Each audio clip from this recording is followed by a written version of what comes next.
Words have power. Choose them wisely and they can lift you up.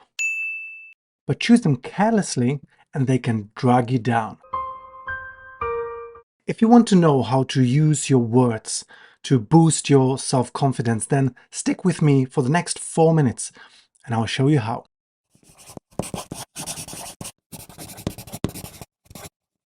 Hey, welcome back to my confidence series. This is Tomas from okisnotenough.com with a confidence tip number 48. Mind your language. The words we use reflect our thoughts and in turn, they influence our emotions. Yet, most people aren't quite conscious about the language they use daily.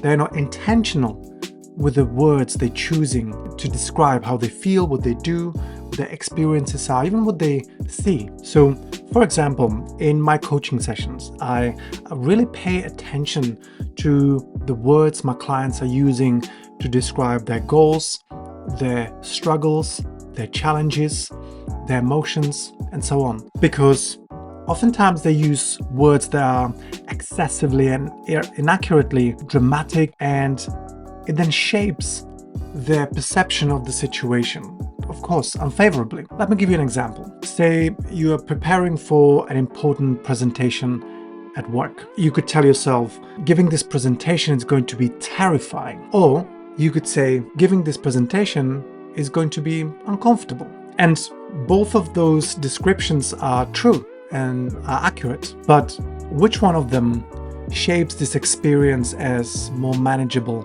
in your mind? Terrifying evokes sheer dread, and it's extreme and dramatic. Uncomfortable, on the other hand, implies that it will take you out of your comfort zone, but it sounds manageable. Do you see how, even though you're describing the same event, choosing your words carefully and perhaps more strategically will trigger very different feelings and emotions? And so simple rephrasing with more empowering language will immediately shift your perspective. And perhaps to give you even more practical example of how I'm using language intentionally, if you've ever checked out my website, you know that I have a page or pages where I share my annual goals and I update them every month.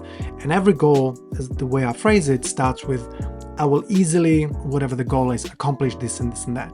Now, I usually have 50, maybe 60 goals.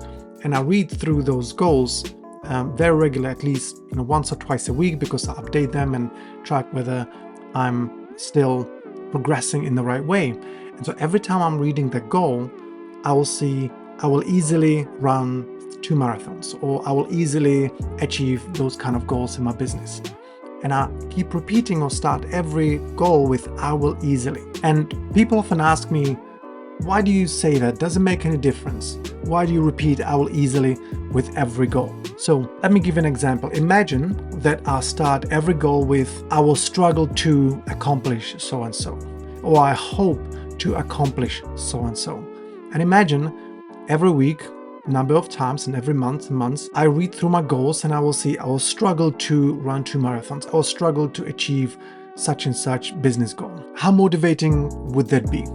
Now, in comparison, when I read through my goals and I will read I will easily do this and that, see, that has tiny effect on how I perceive those goals and how I think about how difficult it's going to be. And so I'm using language, I'm using words very intentionally to make me feel a certain way, the way I want to feel about accomplishing my goals, for example. And this is why it's so important to pay attention to the words you're using, because the words that you use will absolutely impact the way you feel about certain things, or about yourself, or about the experience. And so here are some powerful switches you can make in your self-talk or in your daily language. Rather than thinking, I'm afraid, think, I feel uncomfortable. Rather than this is going to be a struggle, think it's a new challenge I can get better through. Rather than